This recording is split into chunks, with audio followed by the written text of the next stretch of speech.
Hi everyone, I'm Alex Rosenfeld, founder of Freshwater Investments, and this is Coffee with the T-Bird podcast. I sit down with fellow T-Birds who are making an impact in business, leadership, and entrepreneurship. Each episode features conversations that explore the pivotal moments, personal motivations, and lessons learned on their journeys. Whether you're a student, alum, or someone passionate about business and personal growth, you'll walk away with fresh ideas. This is a bit more than a podcast. It's a platform for connections, storytelling, and celebrating the global spirit of Thunderbird. This podcast is sponsored by Freshwater Investments. At Freshwater, we make it simple for you to invest in large apartment communities across the United States so you can earn passive income, grow your capital, and benefit from real estate tax breaks without owning or managing property yourself. Hello, everyone. I'm Alex Rosenfeld, founder of Freshwater Investments. Today, I'm excited to welcome Dennis Diokno, who has built a healthcare bridge for expats across Europe. Dennis is the founder and CEO of FirstMed, an international network of English-speaking clinics that started in Budapest and has since expanded to Rome and now Milan.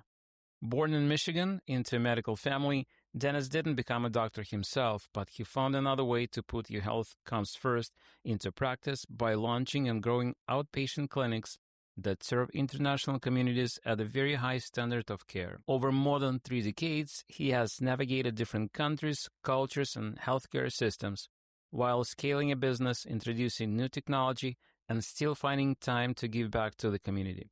He speaks English and German, a little bit of Hungarian, actually at a very good level, and enjoys running, golf, aikido, and travel. Dennis, welcome to the show. Thank you, Alex. Thank you for having me.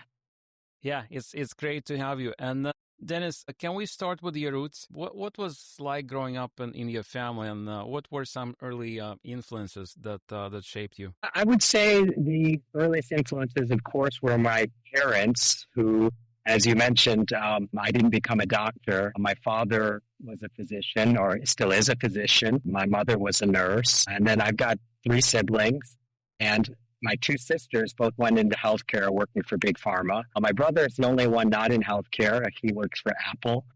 He's got a regional position on the East Coast, which is great because we get the Apple discount on our equipment and stuff. But yeah, as far as shaping my as far as shaping me, it's been my family, my upbringing. My parents are from the Philippines originally. They immigrated a few years before I was born. And so I grew up in a Filipino family, although it's interesting with Filipino families, and a lot of them, especially during my time, they wanted the kids to integrate. So unfortunately, they didn't speak Tagalog with us, which is the Filipino language. We only spoke English. I can understand Tagalog, a lot of it, and I suppose if I lived there, I could pick it up pretty easily. I even tried learning it for a year when I was at home between undergrad and going to Thunderbird, but it was difficult just to do it with back then tapes. But no, really, my family sort of influenced me, probably my schooling as well, from a very young age. My mother, actually, this is an interesting part, and because my aunt, younger sister, I believe she was younger, married a German guy from northern Germany, a place close to Lüneburg. And my mother decided that my siblings and I should learn German. So we were learning German when I think I was in the 4th or 5th grade, and I was learning some basic German. And then that's what motivated me to learn it in high school and then on to college, and then even at Thunderbird, I did business German. Did your parents want you to become a doctor as well? Absolutely. They, I was on track. I was pre-med when I was in Kalamazoo College. Even in high school, I was taking math and sciences. And then I get to Kalamazoo College, and first year I struggled a bit. I have to admit, I was kind of tired from all of the chemistry and the physics and the calculus. And finally, I decided the next year I would just take a year off and, try some other stuff. And so that's when I took a few economics courses. I took more German. And then kind of after that, I wasn't going to be a doctor anymore. That's great. So when you look back, what core values did your parents instill in you? I think one of the things that I think about, and I spoke to my father about it recently. I was an Eagle Scout, and so I think persistence and finishing things, getting things done. There are a lot of other things too, especially family. We were had a very tight family. That we had our family values. My parents, being from the Philippines, Roman Catholic. I went to Catholic school for 12 years, and so you attain certain values going through faith. Growing up as a practicing Catholic. I think probably my mother wouldn't be so happy with me these days. I probably don't go to church as much as I should. But yeah, you do attain values through just having gone to school. So even for those people who, let's say, aren't of faith, that don't have, they aren't religious. There are many lessons I think that you can learn. And I know a lot of friends that weren't Catholic that went to Catholic school anyway. And I like to think that, they learn those lessons too. So, but in terms of, I think those were the main values. And I was a Boy Scout, so I think I picked up a lot. I was an Eagle Scout, and that was also part of the thing. My father and I were talking about recently, and he said, he should get an Eagle Scout badge too, because he was helping me out with different projects. Yeah, that's it. I think that was a big part of it, was the determination. And then also, I think it's the other part of it was the work ethic, the hard work. And I think this is typical. I mean, there are a lot of cultures where you see people working really hard. Filipinos are no different. My father worked extremely hard. He was out the door by 4:45 in the morning for his about 45-minute commute to his hospital. And then he was always back by 7 p.m. or so. So he did this for 40 years. Yeah, he's retired now. Leadership by example. Yeah, absolutely. So did you have any jobs while you were in high school? When I was in high school, I did the odd jobs. I remember my first, let's say, real job where I got a 1099 form. One of my friends, this company's not in existence, but you probably remember B. Dalton's bookseller back when you used to have bookstores, and they needed people to work. And I didn't know this, but I guess, after a book makes a run and they're not going to sell any more of the paperbacks, they start pulling off the front covers and then throwing, I guess the books went to get recycled or something. So that was my first, let's say, paid job where I got a 1099 form. I did a lot of gardening work for neighbors in my area, mowing lawns. And there was one guy, an older professor who worked at the University of Michigan. I can't remember his exact role in it, but he was quite involved with getting Social Security started in the United States. And so he was really an interesting character. I believe he was an economist.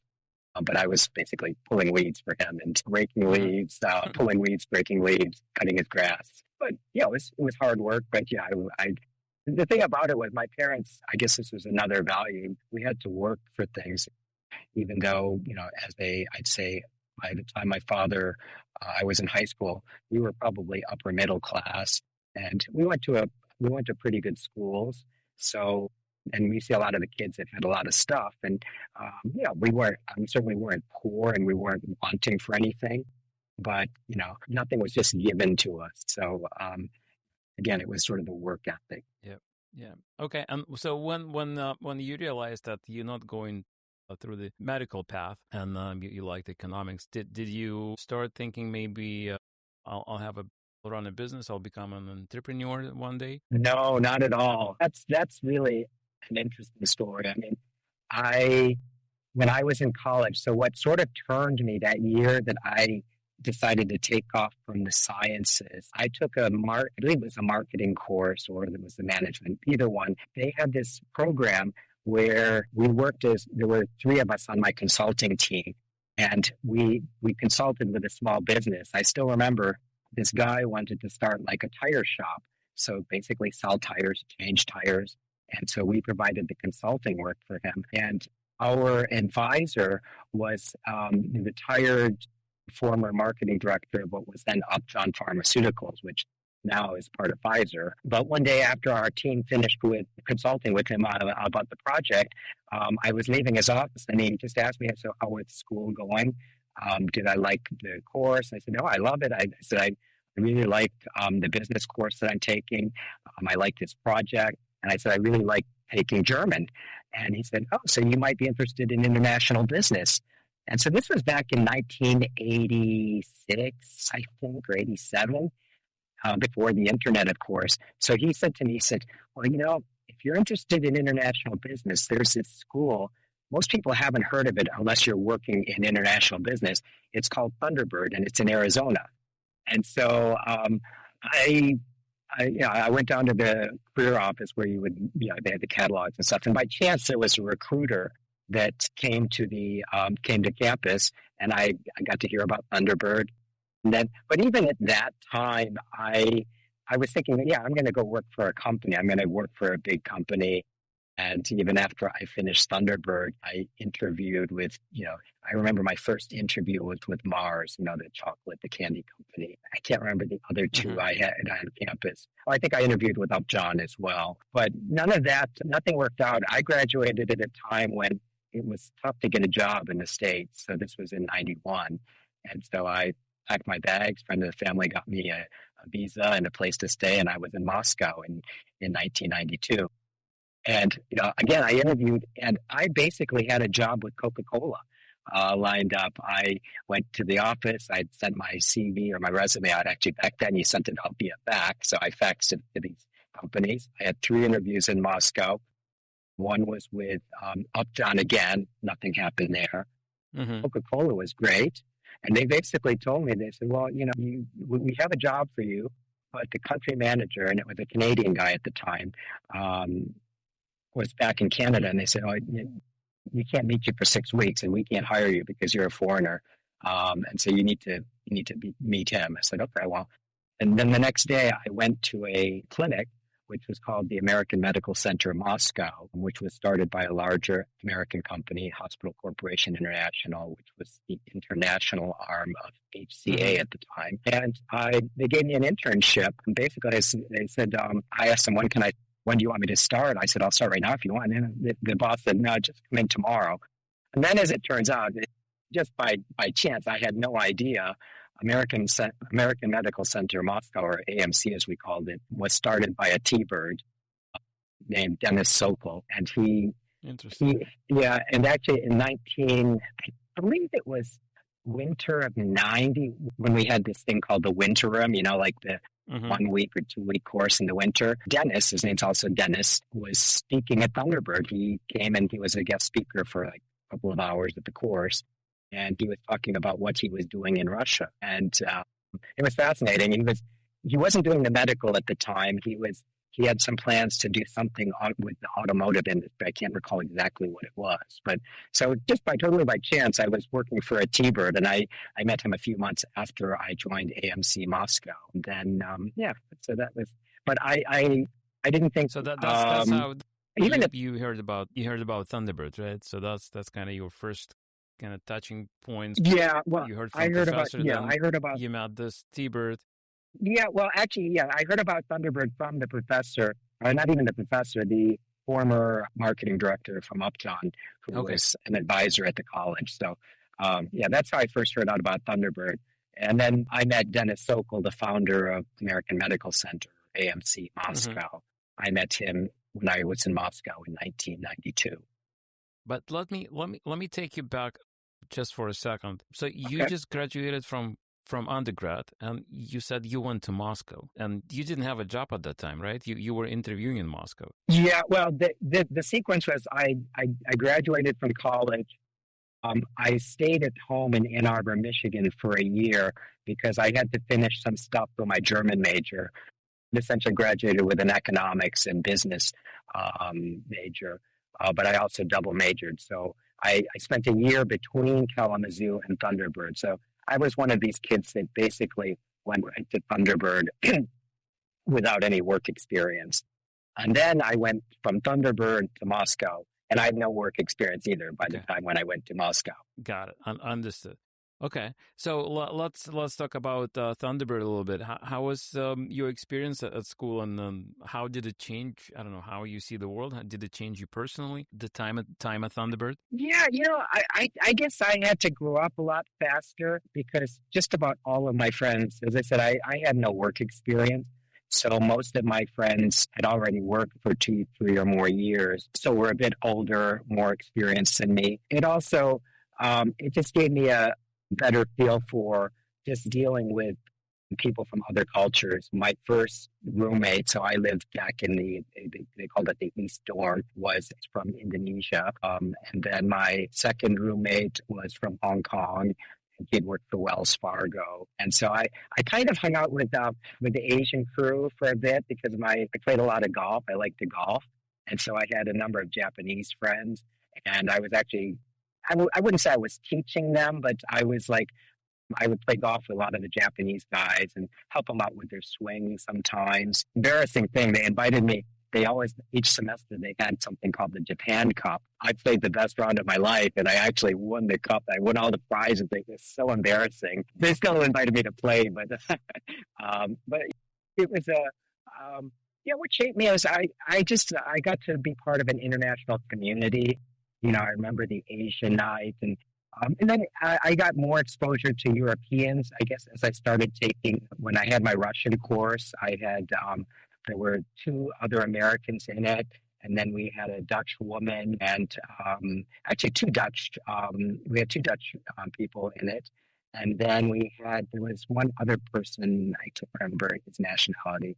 But so, and that was really good too. So through them, I got exposed to more of the Europeans, especially through my Dutch friends. We hung out with more Dutch people. So yeah, it comes back to, I think, just the whole multicultural, cross-cultural experience that I had at Thunderbird. Oh, that's great.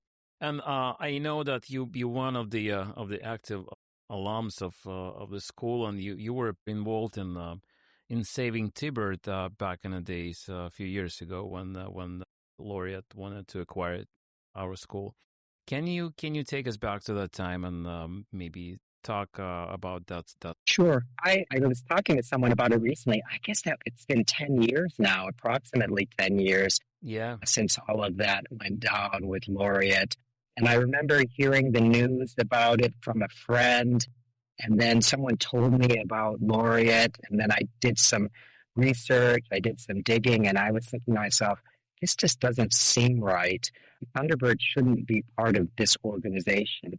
If anything, it should be part of a larger institution, like ASU, as it is now. But going to Laureate, just to me personally, maybe other people felt it was the right way to go, and that's their opinion.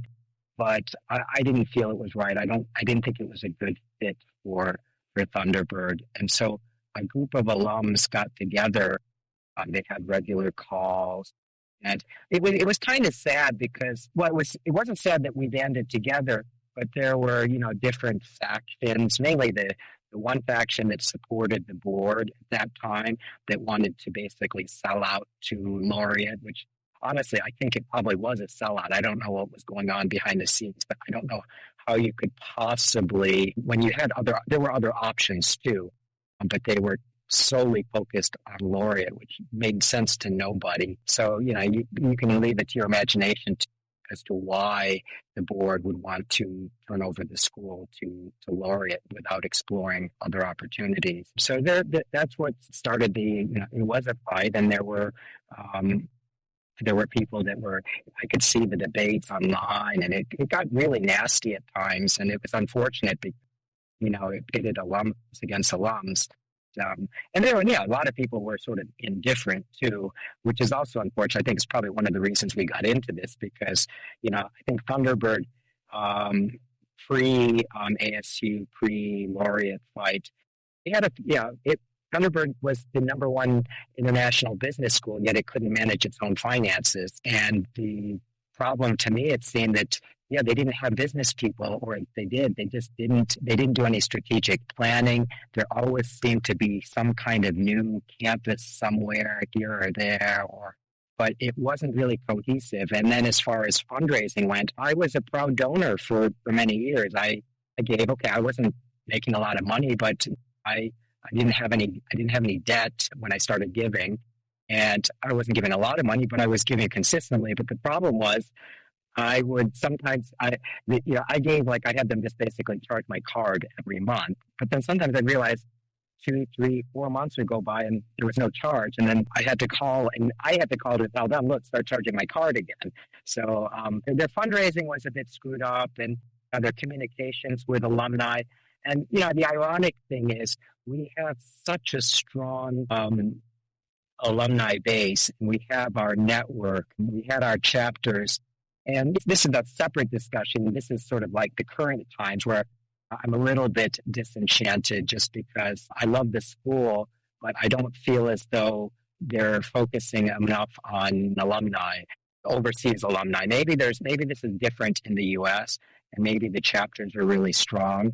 But back when I was a chapter leader basically from the time I got to Budapest up until the time of the laureate stuff. And even to this day, I think I'm still maybe listed in the directory as a chapter leader. I know there was some switch over to the new platform, which is also something that I know some people are not particularly happy about. But yeah, for the most part, I am happy that we landed with ASU. But part of this situation, we had one of our at that time, Merle Hinrich was Thunderbird's one of Thunderbird's, if not Thunderbird's largest donor, and he gave significant amount of money to help fight the laureate deal. And he tried to build, and that's how we formed the TIAA, Thunderbird Independent Alumni Association. Yeah, I was and it was fantastic. Yeah. In fact, I think that's how we met at some point, either on campus or at an event in Washington, D.C., if I remember correctly. Exactly. I was trying to remember where we met, because I knew we met somewhere. In fact, Nimrod had mentioned that he said, you two guys met. And I said, I know. I just can't remember where. But yeah, you were at the DC event, but all of those events were first-class events. Merle, and not just Merle, we had Harry, who lives in Malaysia. There's Tom Greer. I'm guessing there's two of the other guys. They gave significant amount of time and money to really support the alumni during that time. And we had outstanding events. We actually in Budapest, so it was interesting. The TIA's first event was hosted in, it was in Germany, not Heidelberg, but it'll come to me. But we had two alums that organized it in Germany, and they did the first sort of mini event, and there were probably 45 or 50 of us that met in Germany, and we spent it was actually just a 2-day event, and it was a nice event. And then I said, you know what, I've been a chapter leader in Budapest for all of this time, let's do one in Budapest. And so the next year, the second TIA event was in Budapest. And we had I think we again had approximately 50 people. We had people who came as far as Hong Kong. Well, you probably know Minesh, Minesh Pore. So Minesh came from Hong Kong, and we had a couple of people who came from the U.S. as far west as California. And then we had a large contingent that, of course, it's easy for them to come. They came from Vienna. We had some people we had a couple. We had a Mexican T-Bird who came. He was based in Bratislava. He joined us. We had some come down from Prague. So it was a wonderful event. It was organized by me, Nimrod. We had another T-Bird who was working at the embassy, Edward. There was David Altmaier, who until recently was still in Budapest. He just relocated to Albania. And I'm missing, and then Nita Torgo, a fellow T-Bird who actually helped me get started in Budapest with real estate. 5 of us organized the T-Bird event for TIA in Budapest. That's like 9 years ago, I guess. So yeah, it's unfortunate all that happened, but now looking forward, I'm happy it all worked out okay. I love what ASU is doing for the school. I'm a little bit sad I didn't get to go there for the official opening. I missed that one of the campus, but I'll get there. Yeah, it's a great campus. I love new building. Yeah, those were great events, and we need more of those. And hopefully we'll get to meet in Barcelona next year. So there will be a Yeah, global absolutely. reunion in October. I just saw that. Yes, Yeah, beginning of October. So let's plan on meeting there. will do. I'm all for it. I've never been to Barcelona. I've been in Europe for nearly 27 years now, and I still haven't been to Barcelona. There you go. Okay, let's dive into your entrepreneurial journey. Before FirstMed, when did the idea of entrepreneurship started to feel rather real than theoretical? It became real. So, as I mentioned, I was in Moscow, and then I went to work for a mid-sized Swiss company doing the same business, managing a clinic in Beijing. 93. And then I left that company and then I was doing consulting work for some different healthcare companies. Everyone wanted to go to China. But during that time as well, I was part of a small group that raised $3 million to do some clinic projects. And the plan was to do it in Beijing, Shanghai, and in Vietnam. I can't remember which city. So that was sort of my first the first time that the entrepreneurial bug got to me. Interestingly enough, I was leaving that Swiss company and I had gotten a call from this doctor who was based in Boulder, Colorado. And the girls at the front desk said, "Oh, there's this doctor and he wants to provide consulting services to the Chinese government. And they're telling me all these things he wants to do." I said, "Just put him through with me and I'll talk to him." And so we started talking and I said to him, you might be able to sell some consulting services to the Chinese or the Chinese government, but honestly, they'll probably just take your idea and then do it themselves. You might want to look at doing clinics. And so he said, "Oh yeah, and then he said, "Yeah, my business partner, my investor, he's this actor." Really? He said, "Yeah." And then it turns out that his investor was Don Johnson from Miami Vice fame, and so Don had committed $500,000 to this project. And then I kind of went on a roadshow with the doctor. And then we had another business partner that we brought in, a guy who was, I'd say at the time he was a mentor of mine. And the three of us, we went all the way to New York. One of the doctor's friends was a guy from Oklahoma who had raised at that time something like $300 million for oil and gas projects. He was an oil guy. And so this part of my journey was really fascinating. I got to meet sort of the great grandsons of the founders of the major oil companies. And so we went to New York City. We were at the what's that hotel called, the Pierre Hotel. We didn't stay there. The doctor and his friend stayed at the Pierre. I believe I stayed at a Hilton down the street. But we had this meeting, we pitched our deal, and only one of the oil and gas guys, he offered us $500,000, but then he wanted all of these things written into the deal. And we said, "Okay, we'll get back to you." Then a couple of weeks later, we found ourselves on a plane to Hong Kong, where we went to, we met with the partner of a major, and at that time it was the Big Six. So we went in, we pitched it, and we thought, it went well, and then nothing. So we left, and then we went back across the street. We were at the Mandarin Oriental having drinks in the bar. And then, again, this is pre-cell phone. So the guy that we met with, the partner of this firm, he called us and he said, "Oh, yeah, I really liked the deal, but I couldn't say anything because my assistant's there and I'm retiring and I'd like to put in $1 million." And so we got $1 million commitment from this retiring partner from this firm. And then he introduced us to a Hong Kong Chinese doctor who also put in $1 million. So we had $1 million from the retiring partner from this firm, $1 million from the doctor, the Chinese doctor, and then $500,000 from Don. Don kind of primed the pump. And then we had another $500,000. I think, if I remember correctly, he was an associate of Don Johnson. So we had $3 million.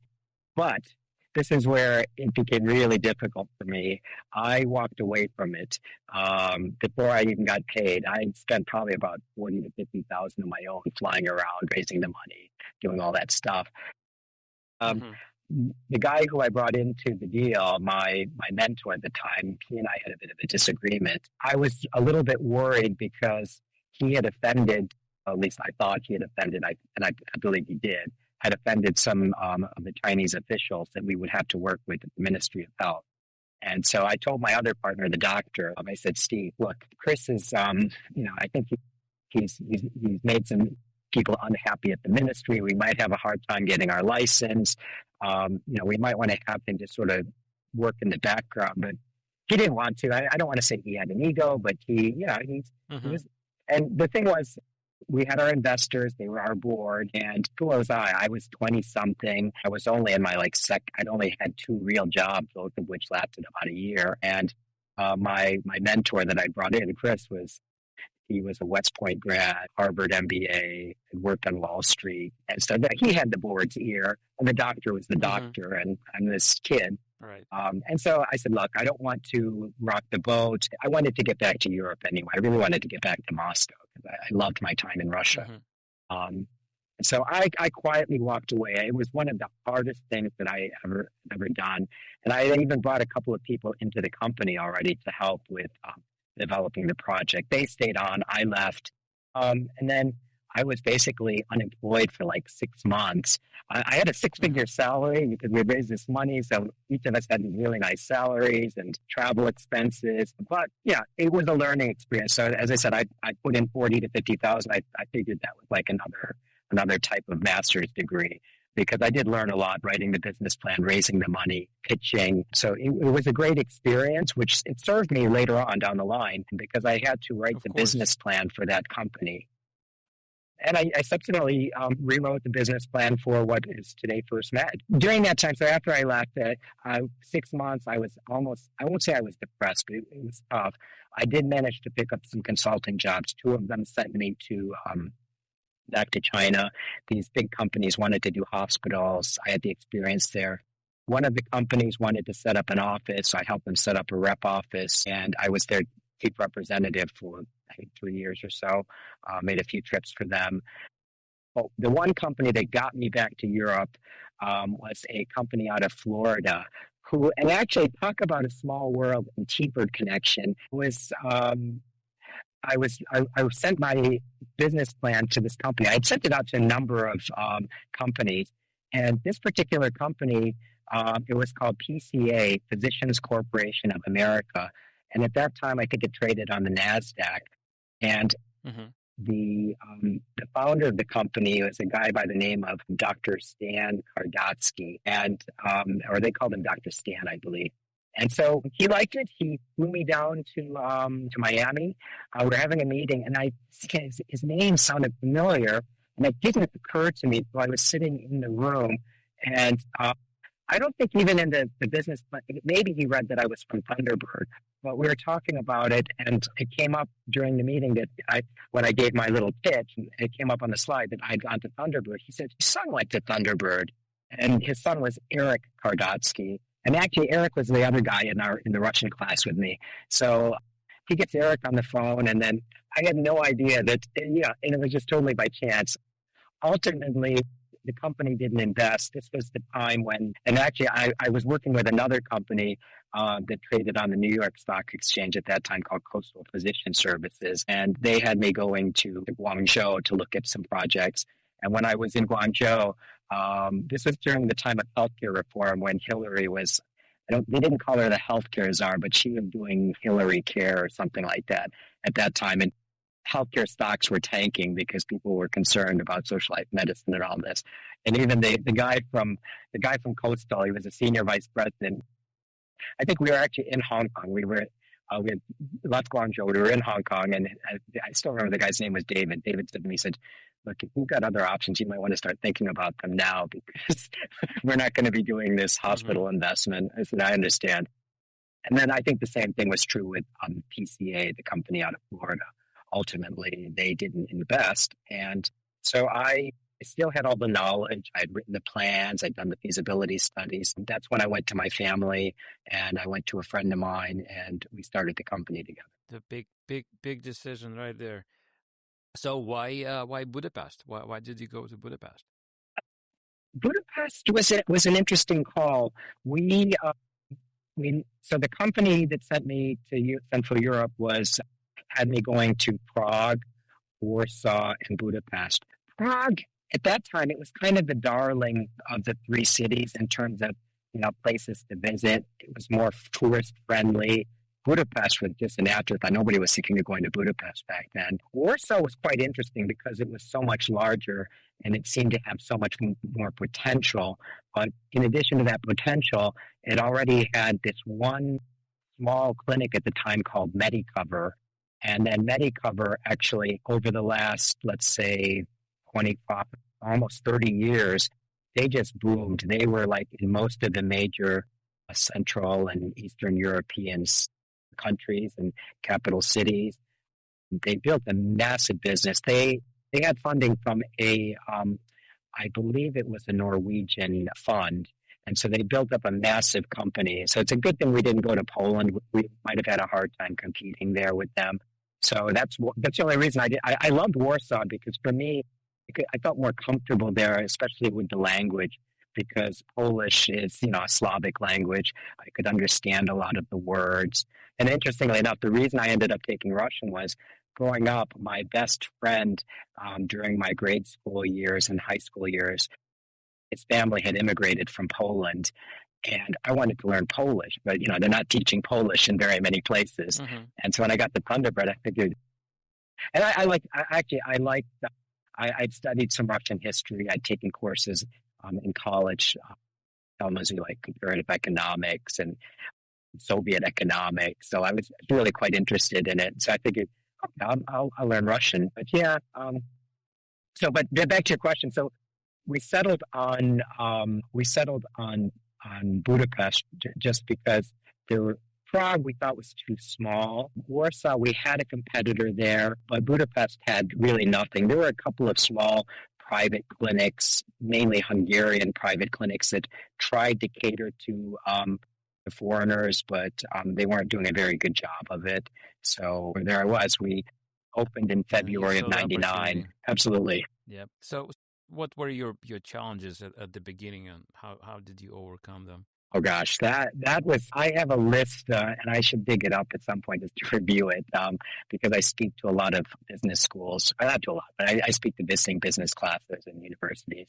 And I tell them I have this list of like 20 mistakes that I made in the early days. It's, some of them are really very basic. I mentioned Thunderbird, being a top business school and not being able to manage its finances. I went to a top business school. I started a business and I wasn't managing my finances very well. I think I fell into the trap that a lot of entrepreneurs do is, you're running your business and then you start seeing you've got all of these different opportunities.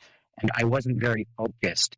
Someone would approach me with, "Oh yeah, you ought to be thinking about doing this," or "Why don't you offer this service?" And so, we tried to be all things to all people, and then, we ended up failing. And then, one of the things that I learned was that how important it is to have outstanding customer service. We were getting lots of complaints, and I had a couple of people who said, "Your prices are too high, you should lower your prices." And so we lowered our prices significantly, but the business wasn't getting better. And then we found out that, people didn't mind the high prices, but they didn't feel like we were delivering for what they were paying. So, they probably would have paid even higher prices. But when we're not calling people back with their results, or when the doctor's not following through with what he or she says he's going to do, that's when we started focusing, really having emphasis on providing, outstanding customer service, customer care. And so that was a big mistake. Other mistakes that I had to overcome was not following our plan. We had a business plan, but we didn't stick to it. We had a budget. We didn't stick to the budget. We started making a lot of money really fast, but we were spending it as fast as we were making it. Had I been more disciplined, had I operated then the way that I do now when I open a new clinic, we wouldn't have had these problems. I had to go back to my parents 3 times to support the business, to put in additional capital. And then on the 3rd time, I'll never forget it, I was out at the golf course, and it was one of the few luxuries that I allowed myself at the time. And it was actually for for business because I met a lot of people on the golf course who eventually used our services. So it was really a legitimate marketing expense. But I was out on the terrace of the golf course and I was talking to my mom about needing more money because I said, Mom, look, we were running low on cash again. And then she says, look, your dad thinks you tried your best and maybe you should come back and, just work on your PhD and maybe teach. Well, I like to teach too. She knew that. And, but then I said, Mom, look, we got employees to pay. We've got to pay the rent. And at that time, I had just hired an American guy as my manager, Brian. And then I had a British medical director that I had just hired, Sue. And I told my mom, I said, look, I've got a new team here. I feel pretty good. I think we're turning the corner. And we did turn the corner. We got that last influx of capital. And we never really looked back. I mean, even the only thing that set us back was not even the financial crisis. So when the financial crisis, when was that, 2008, 9? 8 and 9, yeah. Around that time. Yeah. We actually didn't lose. We continued to grow. Okay, it was like 2% or something, but we still grew. And then we kept growing, and of course, the pandemic killed everybody. I shouldn't say that like that, but I mean, in terms of businesses, just really, we were very fortunate. We had really, really high cash reserves, and we were in the process of opening our own clinic. So we had a lot of cash in the bank.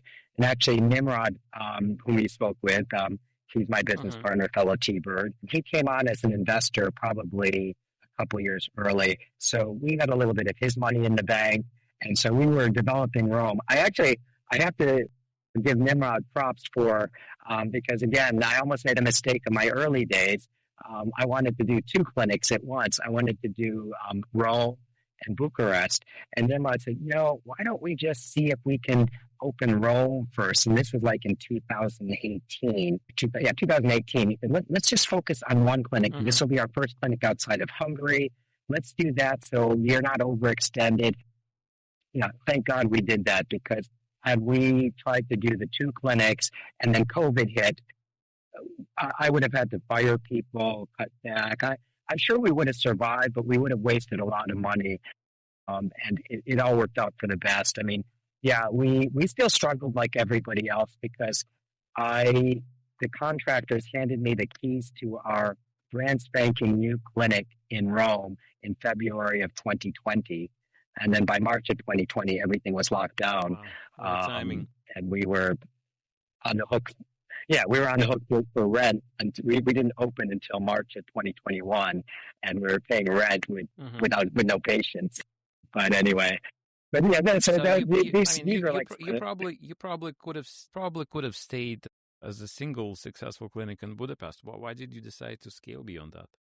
That's a great question. Probably it was a year or two before Nimrod came on as a partner. We were approached by one of the larger private players in Budapest and wanted to buy us. And they actually, I was very close to selling to them because they made a good offer. The multiple that they gave us was actually pretty good. The deal for me would have been pretty good because they were forming a arm of their company that was going to develop basically FirstMed-like clinics in cities where they already had operations.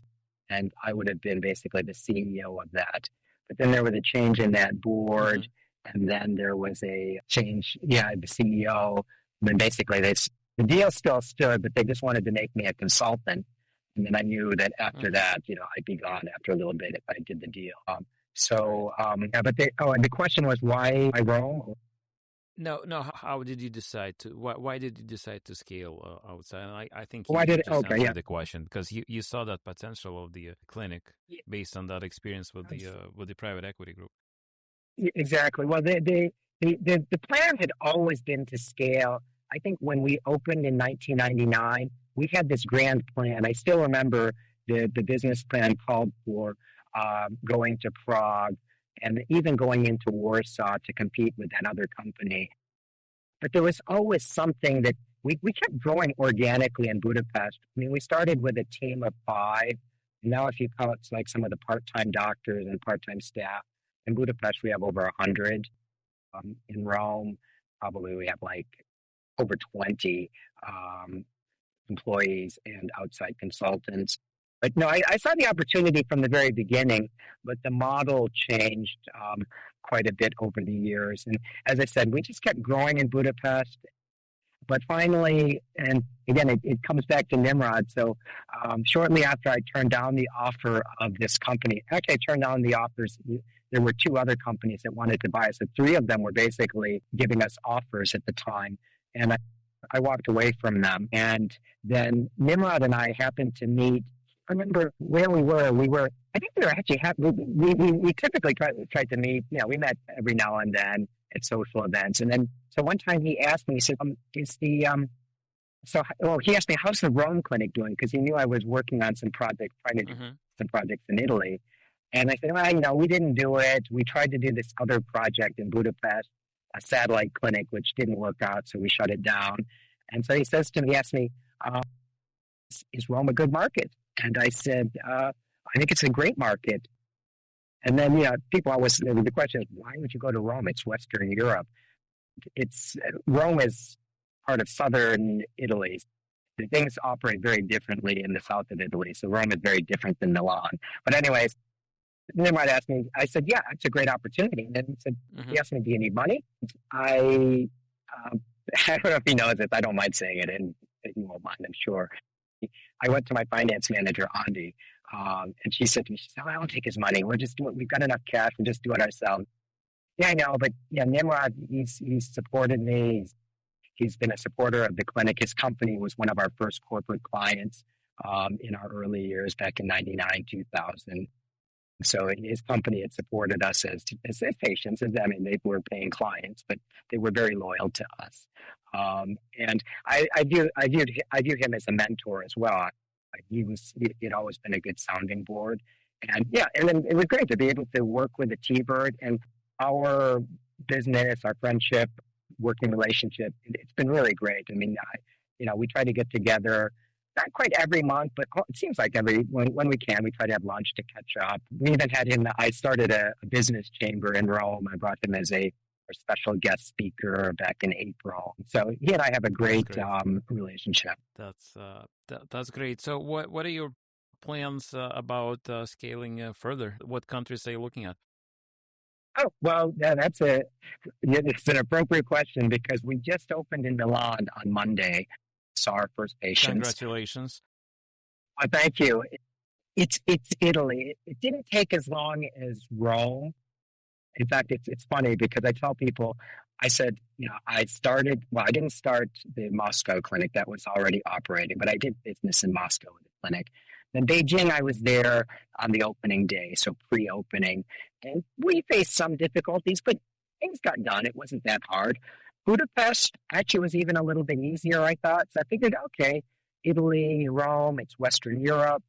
It was the hardest place, and it is the hardest place I've ever done business because of the bureaucracy. I think Central and Eastern Europe, they got a fresh start when the wall came down.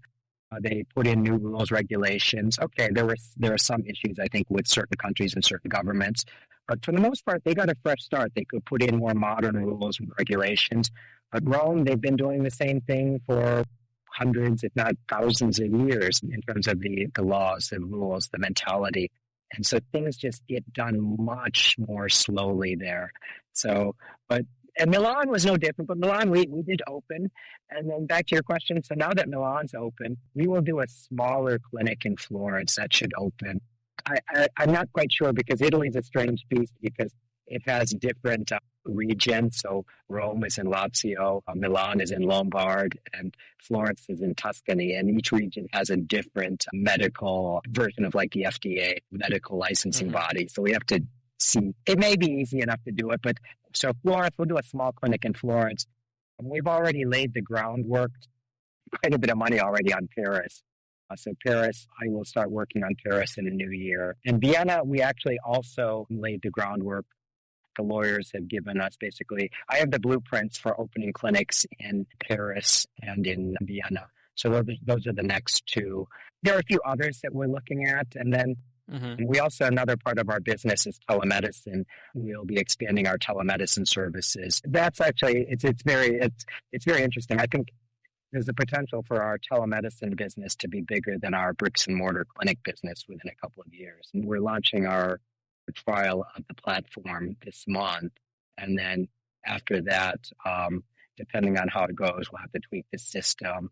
We'll probably get a different platform, we have to make some additional investments in the platform.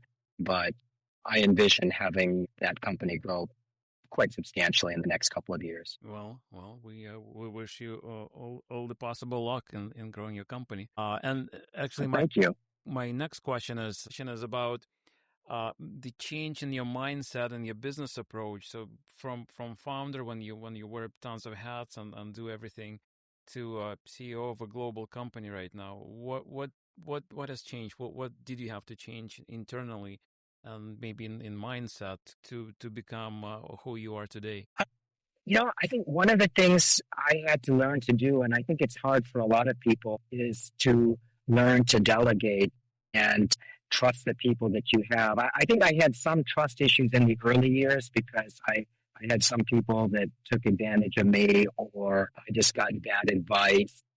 And so I tried to do a lot of things myself. I have an investment banker friend named Zoltan, and this was about 10, 12 years ago. And Zoltan told me, he said, look, you're never going to be able to scale your business. He said, you're a one-man show. So you're doing everything. You're doing the development. You're running the clinic. You need to get someone else to run the clinic. You need to get someone else to assist you with the development stuff. And he was right. And it took me still many years after that to finally do that. I think part of what happened was I have a great team in Budapest. So, I could cross the street and get hit by a bus tomorrow, and they would just continue running. They don't need me in Budapest. They don't need me here. It's the same thing in Rome, too. I have good people. We've got great people working for us in Rome. I have a wonderful Turkish manager. She found us. It's a great story because I hired her to do digital marketing for us. And I was a little slow following up with her. I was super busy, but she was persistent. And then ultimately I hired her. She started doing some consulting work, and then she proved herself doing operations work for us. Now I signed her the project management work about 6 months ago to really take over the Milan project. So she's got a great team, or we've got a great team in Rome. And so one of the things too is having that team and that support. So in Budapest, when we celebrated our 20-year anniversary, I remember I gave the little speech, the little founder's CEO speech, and it was fascinating because I asked for some statistics, and at the time, I believe it was either 78 or 82% of our staff had been with us 5 years or more, and at that time we had, I think there were 7 or 8 that had been with us from the very beginning, from year one. I still have like 5 or 6 people that are with us from year one. And I have Andi, my finance manager, was with us from pre-opening.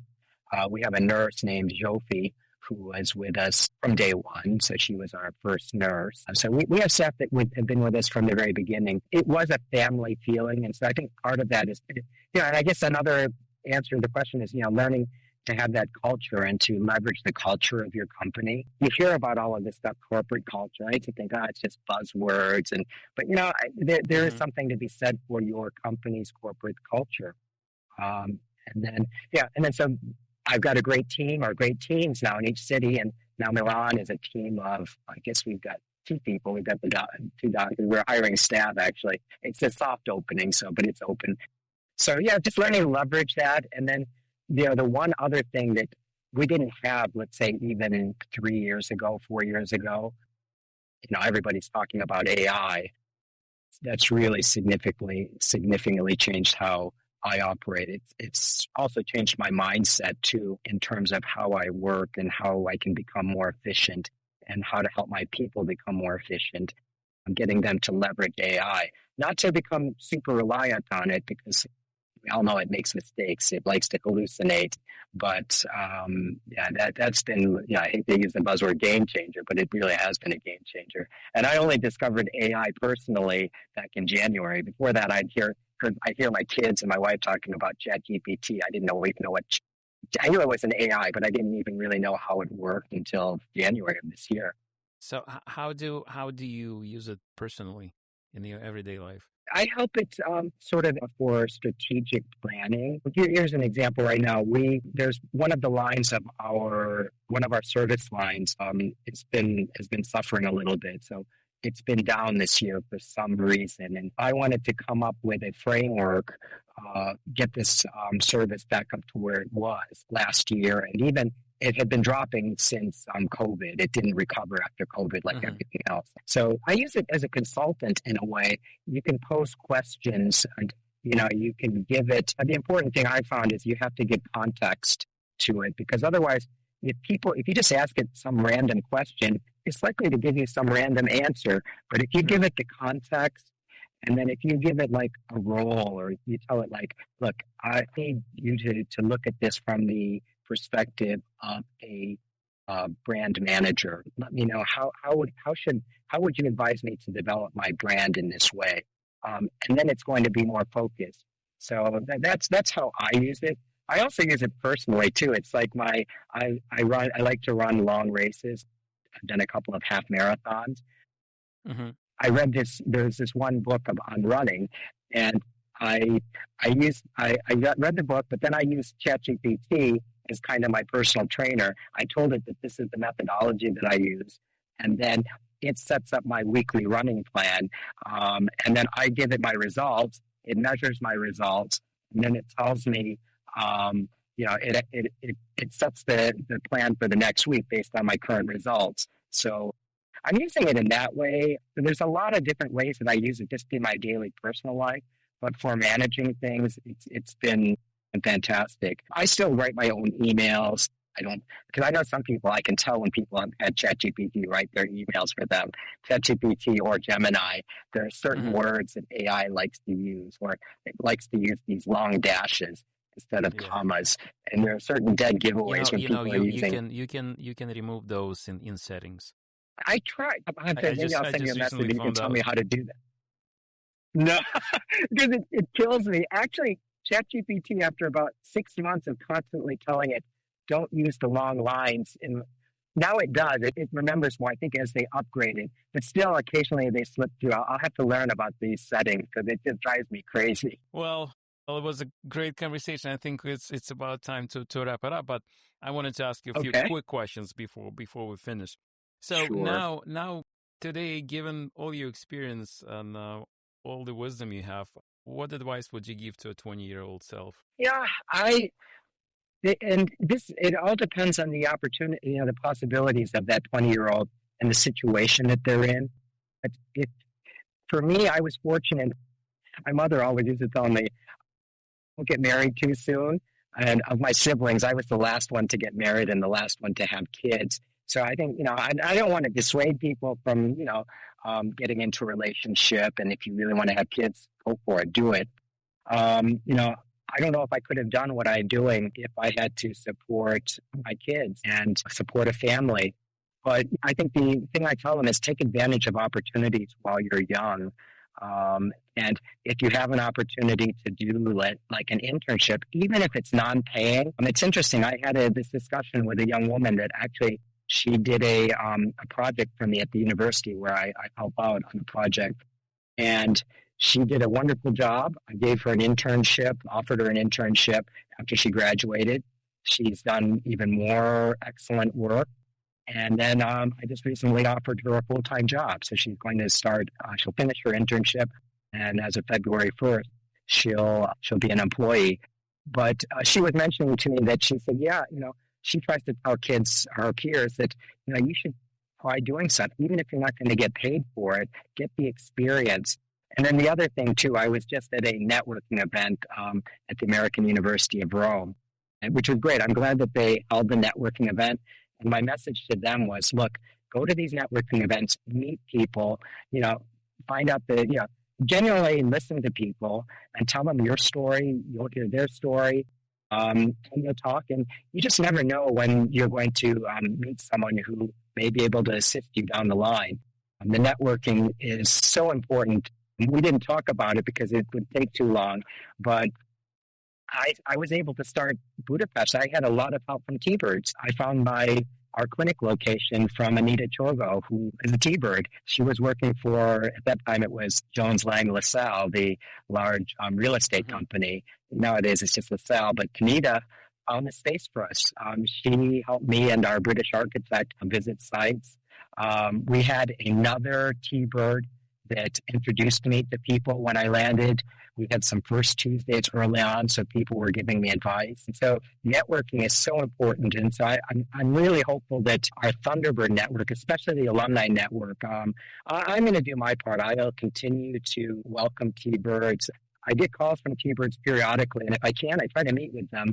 Or if I can't meet with them, talk to them or connect them with Nimrod. And Nimrod is also really very good. He's quite welcoming. So we try to help out our fellow T-Birds, but I would love to see the network sustain itself and grow. Yep. Yeah, no, appreciate it. So what's your next travel destination outside of work? Well, we every other year, we go back to the States to spend Christmas with my family. My wife is Hungarian, so her family is here, not in Budapest. They're in a place called Kiskunfélegyháza, which is one of the longest words if you try to spell it out. But this is the year that we go to the States, so I'm traveling to Orlando on the 19th, hopefully sunny Florida. Excellent.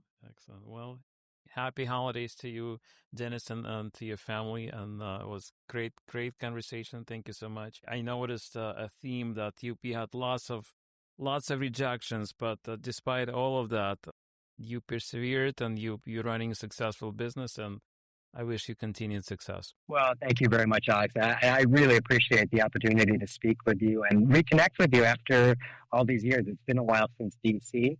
So, and then I wish you the same to you and your family. All the best for the holidays. Thank you. Thank you so much. Take care. Thank you.